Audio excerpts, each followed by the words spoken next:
नमस्कार। दिल्ली की कुर्सी के लिए, सीएम की कुर्सी के लिए कैट फाइट शुरू हो गई है। दो बिल्लियां मुख्यमंत्री की कुर्सी के लिए लड़ रही हैं और वो दोनों बिल्लियां कौन हैं आप समझ गए होंगे या समझ जाएंगे। एक कहावत तो पहले से बचपन से हम लोग सुनते आ रहे थे कि नाना गए दिल्ली, वहाँ से लाए बिल्ली। तो बिल्ली और दिल्ली और वहाँ पे दो दो बिल्ली और सीएम की कुर्सी के लिए कैट फाइट। और बिकाऊ मीडिया, दलाल मीडिया जो केजरीवाल के नमक का पूरा हक अदा करने में लगी है, जो मीडिया हर जगह की खबर रखती है, सब कुछ जानते हुए केजरीवाल के प्रचार का माध्यम बन के रह गई है। केजरीवाल की राजनीति कैसी थी आपको मालूम है। बिल्कुल फिल्मी स्टाइल में उनके यहाँ वैसा स्टूडियो बना हुआ है जिसे वो प्रेस कॉन्फ्रेंस रूम के रूप में इस्तेमाल करते हैं। गेटअप सेटअप ऐसा जैसे कोई राष्ट्रपति का हो, और उस कुर्सी पर बैठकर रिकॉर्डेड क्लिप भेजते स्टूडियो को, और स्टूडियो वाले लाइव प्रेस कॉन्फ्रेंस के नाम पर वो चलाते रहें। ये है मीडिया की बेशर्मी, और वो बेशर्मी आगे भी जारी है क्योंकि पैसे का खेल तो अभी भी जारी है। मीडिया के ऊपर वो बकाया है, मीडिया उसको चुका रही है।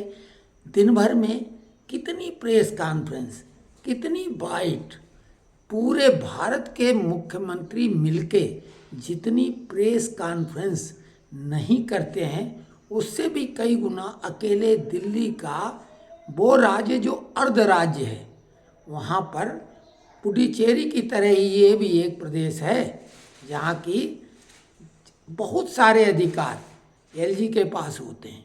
लेकिन साहब देखिए मीडिया का कमाल कि ऐसा प्रचार प्रसार। कल सुनीता केजरीवाल ने केजरीवाल का संदेश पढ़ दिया।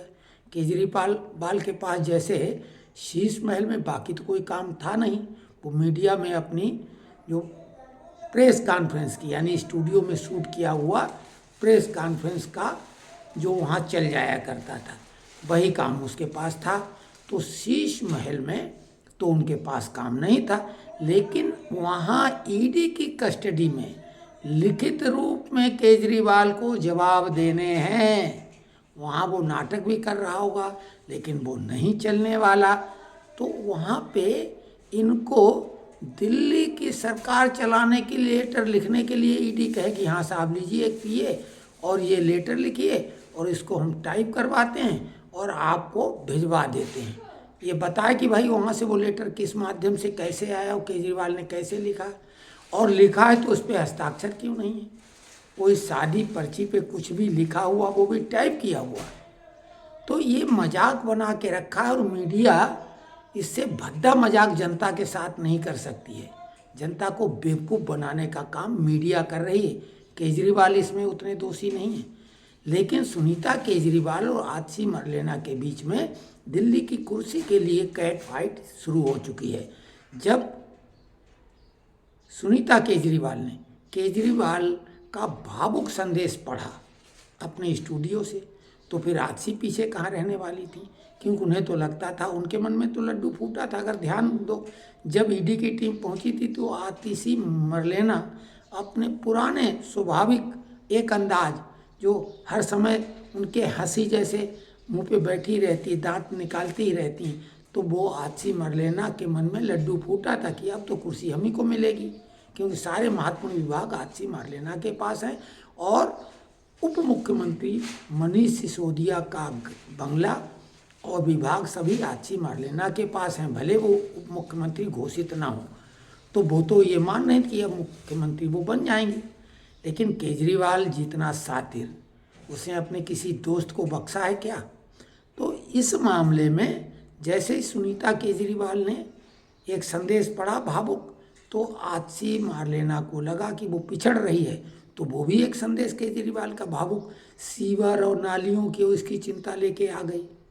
तो ये दिल्ली की जनता और देश की जनता को इन लोगों ने बेवकूफ़ समझ रखा है इनकी जो सोच है वो अपने पास रखें। जनता है ये सब जानती है, और मीडिया वाले इतने होशियार नहीं कि तुम्हारे कहने से जनता कुछ भी मान लेगी। सभी जान रहे हैं कि वो उनका स्टूडियो बना है, वहाँ से टेप करके आपको भेज दिया जाता है और उसे लाइव कॉन्फ्रेंस के रूप में, प्रेस कॉन्फ्रेंस के रूप में दिखाते हैं। शर्म आनी चाहिए मीडिया को, कुछ तो लिहाज करो। अंततः तुम्हारी टीआरपी जनता बढ़ाती है।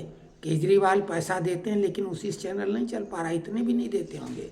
तो ऐसी मीडिया पे बिल्कुल भरोसा नहीं किया जाना चाहिए, और किसी न किसी चैनल को आगे बढ़कर ये बात बतानी चाहिए कि ये सब नाटक है।